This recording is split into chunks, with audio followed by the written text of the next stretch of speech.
Good morning అండి. మొదటిసారిగా my hub channel video చేసిన వారు సబ్స్క్రైబ్ చేసుకోండి.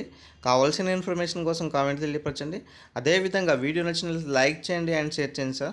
సో ఈరోజు వచ్చినటువంటి అన్ని న్యూస్ పేపర్లో కనుక వార్తాపత్రిక కనుక న్యూస్ కనుక చూసుకున్నట్లయితే కొలువులపై సర్కారు కసరత్తు, ఖాళీల వారీగా శాఖల వారీగా ఖాళీల వివరాల సేకరణ, నోటిఫికేషన్లకు తొలగిన అడ్డంకులు, 30,000కు పైగా ఖాళీల భర్తీకి చర్యలు, కొత్త రోస్టర్లు, రిజర్వేషన్లపై నియామక సంస్థల ఫోకస్, కోర్టు తీర్పు తర్వాత గ్రూప్ 1, గ్రూప్ 2, గ్రూప్ 3 నియామక పత్రాల అందజేత అనేసి ఇవ్వడం జరిగింది.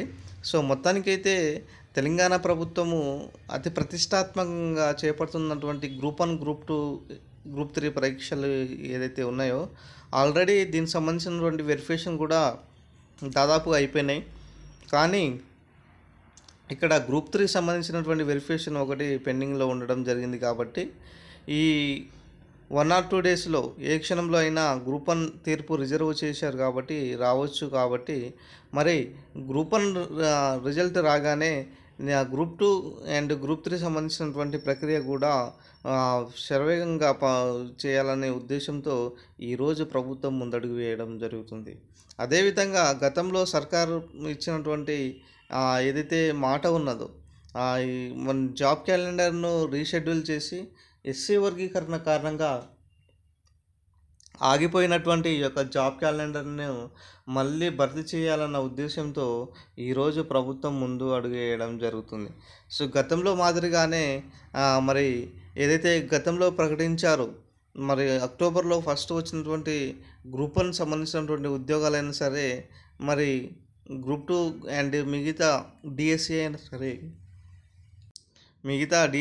సరే ఇప్పటికే 2 సార్లు జాబ్ క్యాలెండర్ ప్రకటించిన కాంగ్రెస్ సర్కార్ వివిధ కారణాలతో నిలిచిపోవడంతో నిరుద్యోగులు తీవ్ర నిరాశల్లో ఉన్నారు. 2024-2025 ఏడాదికి జాబ్ క్యాలెండర్ జారీ చేసిన సమయంలో ఎస్సీ వర్గీకరణకు అనుకూలంగా సర్వోన్నత న్యాయస్థానం తీర్పు ఇచ్చింది. ఈ ఎస్సీలలోని ఉపకులాల న్యాయం జరిగేందుకు వీలుగా వర్గీకరణ ప్రక్రియ పూర్తయ్యే వరకు కొత్త నోటిఫికేషన్ జారీ చేయలేమనేసి ప్రభుత్వము ఇదివరకే స్పష్టం చేసిందండి. దీంతో గత సెప్టెంబర్ నుంచి షెడ్యూల్ ప్రకారం వెలువడాల్సినటువంటి ఉద్యోగ నియామక ప్రకటన నిలిచిపోయాయి.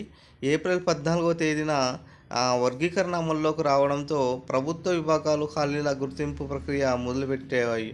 గతంలో ఇచ్చినటువంటి ప్రతిపాదనలు సవరించి పంపించాలనేసి ఇప్పటికే తెలంగాణ పబ్లిక్ సర్వీస్ కమిషన్ సంబంధిత విభాగాలకు లేఖలు రాసింది.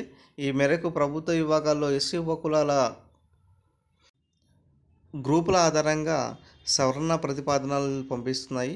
సో ఉద్యోగ క్యాలెండర్లో పేర్కొన్నటువంటి కేటగిరీల వారీగా groups and teacher, police, electronical and గురుకుల అండ్ వైద్య విభాగాల నియామకాలు చేపట్టేందుకు ప్రకటన జారీ చేయనుంది. సో బ్యాక్లాగ్ పోస్టులకు సంబంధించినటువంటి నోటిఫికేషన్ ఇవ్వాలనేసి ప్రభుత్వం యోచిస్తుంది. మొత్తానికైతే తెలంగాణలో మళ్ళీ group 1 and group 2 and SC constable, DSC సంబంధించినటువంటి ఉద్యోగాలు మళ్ళీ జాబ్ క్యాలెండర్తో రీషెడ్యూల్ చేయాలన్న ఉద్దేశంతో ప్రభుత్వం ముందు అడుగు వేయడం జరుగుతుంది. ఎలక్షన్ కోడ్ అడ్డంకిగా మారనుందా అనేసి ఇవ్వడం జరిగింది. నోటిఫికేషన్లకు భర్తీకి అన్ని అడ్డంకులు తొలగిన స్థానిక సంస్థల ఎన్నికల కోడ్ అమల్లోకి వస్తే నోటిఫికేషన్ ప్రక్రియలో జాప్యం జరిగే అవకాశం ఉంది. రాష్ట్రంలోని స్థానిక సంస్థల ఎన్నికల సెప్టెంబర్లోగా పూర్తి చేయాలనేసి సంస్థల ఎన్నికలను జారీ చేసింది.